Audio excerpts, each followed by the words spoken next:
नमस्कार। आप देख रहे हैं बियॉन्ड बॉर्डर्स और मैं हूं अनुज। अमेरिका कांटे से कांटा निकालने के लिए कुख्यात है। रूस यूक्रेन की जंग में एक बार फिर यह साफ साफ दिख रहा। रूस दुनिया की लगभग सभी बड़ी महाशक्तियों से इस वक्त अकेले जूझ रहा। रूस घिरा हुआ है। यूक्रेन से रूस के अंदर मेनलैंड में ड्रोन के जरिए आतंकियों जैसा हमला करवा के डोनाल्ड ट्रंप ने मानवता के सामने एक बड़ा खतरा पैदा कर दिया। यूक्रेन की तरफ से यह हमला डोनाल्ड ट्रंप और अमेरिका के इशारे पर ही हुआ। समूचा यूरोप इस वक्त परमाणु खतरे के साए में है। आज के एपिसोड में दोस्तों रूस यूक्रेन जंग के उस खतरनाक मोड़ पे बात करेंगे जिसका खामियाजा पूरी दुनिया को भुगतना पड़ सकता है। रूस यूक्रेन युद्ध से भारत एक और बड़ी सीख लेकर के निकल सकता है। आपको यह भी बताएंगे कि कैसे भारत रूस के रिश्ते को अमेरिका और पश्चिमी देश बिगाड़ने पे तुले हुए हैं। उम्मीद है वीडियो अंत तक देखेंगे और हमेशा की तरह अपनी राय भी जरूर साझा करेंगे। रूस यूक्रेन की जंग को शुरू हुए 3 साल से ज्यादा का वक्त हो गया, लेकिन पिछले कुछ घंटों के अंदर क्रेमलिन में जो गहमा गहमी इस वक्त दिख रही है वह अब तक की जंग में पहले कभी नहीं दिखी। क्रेमलिन रूस की राजधानी मॉस्को का सरकारी परिसर है। यहां प्रेसिडेंट आवास समेत कई महत्वपूर्ण सरकारी कार्यालय हैं। क्रेमलिन रूस की सत्ता और सरकार का सबसे बड़ा केंद्र है, जहां प्रेसिडेंट पुतिन पिछले कुछ घंटों से लगातार एक पर एक बैठकें कर रहे हैं। बताया जा रहा कि इन्हीं में से एक बैठक सबसे अहम है। यह बैठक असल में यूक्रेन के साथ जंग में न्यूक्लियर वेपन के इस्तेमाल को लेकर के हुई। और कहने की बात नहीं दोस्तों कि व्लादिमीर जेलेंस्की के पागलपन, ट्रंप और अमेरिकी लालच की वजह से रूस यूक्रेन जंग एक ऐसे मोड़ पर पहुंच चुका है जो समूची दुनिया के लिए बहुत बड़ा खतरा बन सकता है। असल में यूक्रेन ने रूस पर अब तक की जंग का सबसे बड़ा हमला किया। यह हमला रूस की सीमा के कई हजार किलोमीटर अंदर हुआ। रूस के अंदर जहां हमला हुआ उसे यूक्रेन से करीब 4000 किलोमीटर तक दूर बताया जा रहा। दोस्तों इसे एक तरह से गुरिल्ला या आतंकी हमला भी आप कह सकते हैं। गुरिल्ला या आतंकी हमला क्यों है, कैसे है, आगे वीडियो में बताएंगे। यूक्रेन के ड्रोन्स ने एक साथ रूस के कई बमवर्षक जेट के ठिकानों पर हमला किया, एयरबेसेस पर, और उन जहाजों को निशाना बनाया जो न्यूक्लियर वेपन से अटैक करने में सक्षम है। एक्सपर्ट मान रहे कि यूक्रेन का यह हमला जो रूस पर हुआ है वह रूस के लिए पर्ल हार्बर मूवमेंट है। पर्ल हार्बर क्या था? वह अमेरिका में एक अटैक हुआ था जापान की तरफ से अमेरिकन नेवी के ऊपर, और उसके बाद अमेरिका ने हिरोशिमा और नागासाकी पर परमाणु बम गिराए थे। तो लोग मान रहे कि यह रूस का पर्ल हार्बर मूवमेंट है और अब रूस भी अमेरिका की तरह हिरोशिमा नागासाकी जैसा जवाब दे सकता है। पुतिन ने जो आपातकाल बैठकें की हैं पिछले कुछ घंटों में, असल में दुनिया उसे न्यूक्लियर वेपन के इस्तेमाल वाली बैठक के रूप में भी देख रहा। ईश्वर करे कि कोई न्यूक्लियर अटैक ना हो। मगर अमेरिकी उकसावे पर जेलेंस्की की जिद ने अब रूस की संप्रभुता पर सवाल खड़ा कर दिया है। तो जंग जिस पॉइंट पर दिख रही है इस वक्त, न्यूक्लियर अटैक जैसी अमानवीय नतीजे से इनकार नहीं किया जा सकता। अब सवाल है कि यूक्रेन ने किया क्या, जिसके गंभीर नतीजे सिर्फ यूक्रेन ही नहीं बाकी दुनिया को भी भुगतना पड़ सकता है। असल में यूक्रेन ने रूस पर एक बहुत बड़ा ड्रोन ऑपरेशन चलाया। इस ऑपरेशन का कोड नाम स्पाइडर्स वेव है। लगभग समूचे यूरोप और अमेरिका से पैसा, ताकत, सैन्य मदद, इंटेल, खतरनाक हथियार और पश्चिमी मीडिया के प्रोपगंडा का साथ मिलने के बावजूद यूक्रेन अब तक की जंग में रूस का कुछ नहीं कर पाया था। अमेरिका और यूरोप को लगा था कि रूस जंग में कुछ महीनों के बाद ढह जाएगा, लेकिन हुआ उल्टा। जंग में जरूर रूस को भी बड़े पैमाने पर चोट पहुंची, मगर साल 2014 में क्रीमिया के एक बड़े इलाके को कब्जा करने के बाद रूस ने साल 2022 में शुरू हुई इस जंग में भी यूक्रेन के एक बहुत बड़े भूभाग को पूरी तरह से इस वक्त अपने नियंत्रण में किया हुआ है। यूक्रेन बहुत कोशिशों के बावजूद रूस के एक छोटे से क्षेत्र में ही घुस पाया है।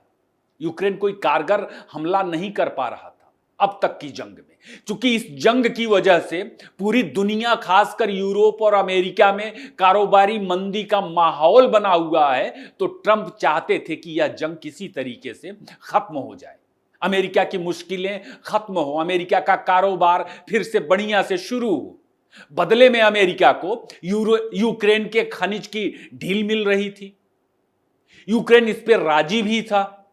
रूस भी तमाम शर्तों पर सहमत था कि शांति हो जाए, लेकिन रूस अपनी जीती हुई भूमि को छोड़ने और यूक्रेन को नाटो में शामिल किए जाने को लेकर के तैयार नहीं था। और इसी मुद्दे पर जेलेंस्की अड़ा हुआ था। वह अपनी जमीनें वापस चाहता था जो रूस के कब्जे में है इस वक्त, जबकि रूस का तर्क है कि जो जमीन उसने जंग में जीती है वह असल में ऐतिहासिक रूप से रूसी क्षेत्र ही है। और यूक्रेन का नाटो में जाना भी रूस को पसंद नहीं था। इस क्षेत्र में मानना था रूस का ऐसा कि इस क्षेत्र में तमाम देशों की अपनी संप्रभुता पर हमला होगा अगर यूक्रेन को नाटो का सदस्य बनाया जाता है। यूरोप, अमेरिका का अनावश्यक अतिक्रमण होगा, यह ऐसा रूस का मानना था। पहले जेलेंस्की ने अड़ियलबाजी दिखाई और बाद में यूरोप का यूक्रेन के पक्ष में भारी विरोध देखते हुए ट्रंप भी पलट गया और रूस पर दबाव डालने लगा। तुर्की में रूस यूक्रेन की बैठकें भी हुई, लेकिन पुतिन भी अपने मुद्दों पर अड़ गए। आपने देखा होगा कि कैसे पिछले कुछ दिनों से लगातार ट्रंप पुतिन को भला बुरा कह रहे थे। पुतिन के अड़ने के बाद अमेरिका ने रूस पर दबाव बनाने के लिए, उसे डराने के लिए यूक्रेन को उकसाकर स्पाइडर्स वेब के रूप में ड्रोन हमला करवाया, जिस सिलसिले में हम आपके साथ बातचीत कर रहे हैं। यह हमला ट्रंप के इशारे पर किया गया। इस हमले के तहत विस्फोटकों से लैस ड्रोन्स को लकड़ी के बक्से में छिपाकर रूस के बहुत अंदर तक अलग अलग एयर बेसेस तक पहुंचाया गया। ड्रोन्स को रूसी एयर बेसेस के नजदीक पहुंचाने की कवायद असल में महीनों पहले शुरू की गई थी और यह रूस पर दबाव बनाने के लिए अमेरिका का प्लान बी था। रूस इस बारे में नहीं जानता था। रूस के अंदर पहुंचे इन ड्रोन्स को रिमोट कंट्रोल के जरिए ऑपरेट किया गया। अमेरिका की हरी झंडी मिलने के बाद खुद जेलेंस्की इस पूरे ऑपरेशन को मॉनिटर और लीड कर रहा था। स्पाइडर्स वेब ऑपरेशन के तहत करीब 117 ड्रोन्स ने रूस के 4 एयरबेसेस को निशाना बनाते हुए युद्धक विमानों को टारगेट किया। यह एक तरह से अमेरिका का प्लान बी था और प्लान बी के तहत यह एक तरह से गुरिल्ला टेरर अटैक जैसा ही है दोस्तों। पता नहीं और कितने ठिकाने रूस के अभी इस तरह के हमलों की चपेट में होंगे, कुछ भी नहीं मालूम। यूक्रेन ने 41 रूसी युद्धक विमानों को नुकसान पहुंचाने का दावा किया है ऑपरेशन के तहत। यूक्रेन ने दावा किया है कि उसने रूस के सुपरसोनिक युद्धक विमान को भी नुकसान पहुंचाया है। हालांकि रूस ने अभी चीजों को पुष्ट नहीं किया है कि उसके कितने युद्धक विमानों को नुकसान पहुंचा है इस अटैक में, मगर 4 एयरबेसेस पर हमले की बात को रूस ने आधिकारिक रूप से स्वीकार किया।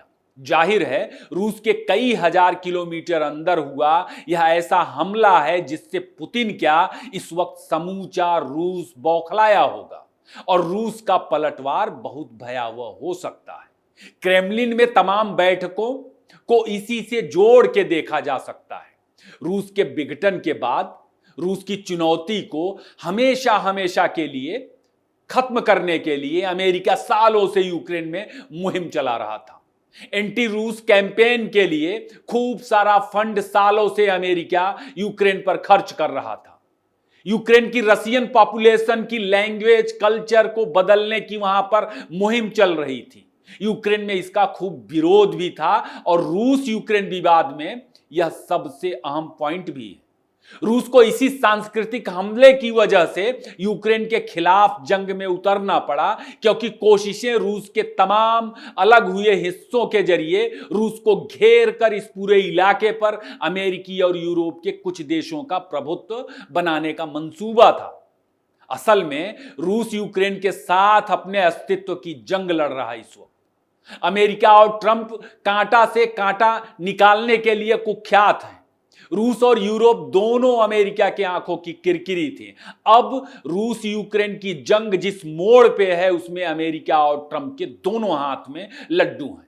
रूस बर्बाद हुआ तब भी अमेरिकी मंसूबा कामयाब होगा, और अगर रूस के पलटवार में यूक्रेन और यूरोप बर्बाद हुए तब भी अमेरिका और ट्रंप का ही उल्लू सीधा होगा। कुछ ना कुछ तो बड़ा होगा, क्योंकि इस बार यूक्रेन का हमला रूस के दिल पे हुआ है। दोस्तों, यूक्रेन ने जिस तरह से हमला किया वह भारत जैसे देश के लिए एक बहुत बड़ा अनुभव लेकर आया है। भारत की जिस तरह की बसाहट है, पाकिस्तान बांग्लादेश जिस तरह भारत के अंदर तक घुसे हैं, यहां जिस तरह भारत विरोधी राजनीति को संवैधानिक प्रश्रय मिला हुआ है, युद्ध काल में भारत में भी ऐसे हमलों की आशंका से इनकार नहीं किया जा सकता। रूस के मामले में एक चीज और बताना जरूरी है। रूस के साथ भारत के ऐतिहासिक संबंधों की वजह से अमेरिका और यूरोप लंबे वक्त से भारत पर दबाव बना रहे थे। उनका इकोसिस्टम प्रचारित कर रहा था कि रूस ने भारत का साथ नहीं दिया पाकिस्तान के साथ जंग में। अभी एक रिपोर्ट भी आई जिसमें कहा गया कि देखो भारत की विदेश नीति किस तरह से फेल है। रूस ने पाकिस्तान के साथ $2.5 बिलियन से ज्यादा का कारोबारी सौदा कर लिया। रूस पाकिस्तान के बीच डील की इस खबर को दोस्तों भारत के सभी प्रमुख मीडिया संस्थानों ने कवर किया, जबकि हकीकत यह है कि रूस ने पाकिस्तान के साथ इस तरह की कोई डील की ही नहीं। रूस की सरकारी एजेंसी स्पुतनिक के सोशल हैंडल पर खुद इसे बेसलेस बताया गया। स्पुतनिक ने यह भी बताया कि यह खबर असल में सबसे पहले निक्केई एशिया ने ब्रेक की और वहां से लोगों ने इसे फॉलो किया। निक्केई एशिया एक जापानी समूह है जो अमेरिकी नैरेटिव को ढोने का काम करती है। वैसे ये कोई पहला मौका नहीं जब रूस को लेकर के और भारत को लेकर के इस तरह से प्रोपेगेंडा फैलाया गया। जहां तक भारत पाकिस्तान के बीच जंग में रूस का खुलकर नहीं आने वाली बात है, तो रूस की मजबूरी समझी जा सकती है। वह खुद एक जंग में महीनों से फंसा पड़ा है। एक चीज गारंटी से कह सकता हूं दोस्तों, अगर इजराइल हमास और रूस यूक्रेन की जंग नहीं हुई होती, जंग नहीं हो रही होती, तो भारत पाकिस्तान पर ऑपरेशन सिंदूर के रूप में कोई छोटे स्केल का हमला नहीं करता, बल्कि बड़े स्केल की कार्रवाई करता। अमेरिका के सामने रूस हमेशा भारत के साथ खड़ा रहेगा, इसके लिए रूस को चाहे जितनी कीमत चुकानी पड़े। यह चीज कूटनीति से कहीं ज्यादा सांस्कृतिक है। भारत और रूस के बीच तमाम चीजें कूटनीति से कहीं ज्यादा बड़ी हैं और वे सांस्कृतिक हैं। बाकी यूक्रेन के हमले के बाद रूस कैसे जवाब देगा, रूस के पलटवार में निशाना यूक्रेन ही होगा या यूक्रेन के साथ कुछ और देश होंगे, क्या नाटो के तमाम देश मिलजुल कर रूस पर किसी बड़े हमले की तैयारी में हैं और इसी के तहत ऑपरेशन स्पाइडर्स वेब हुआ, ऐसे तमाम सवालों के जवाब आना बाकी है। बाकी रूस अपने इतिहास के सबसे भयावह दौर से इस वक्त गुजर रहा और यह तीसरे विश्व युद्ध की आहट जैसा भी है। बहुत सारी चीजों का साफ होना है, लेकिन तय मानिए रूस पहले वाली हैसियत रूस की जो थी वह खत्म नहीं होगी। रूस रहेगा और रूस के बने रहने में ही भारत की भी विजय है। वीडियो यहीं खत्म करते हैं। आपको कैसा लगा जरूर बताएं, इसे ज्यादा से ज्यादा लाइक और शेयर करें। फिर किसी नए टॉपिक पर मुलाकात होगी। आपने इतना वक्त दिया, आपका बहुत बहुत धन्यवाद।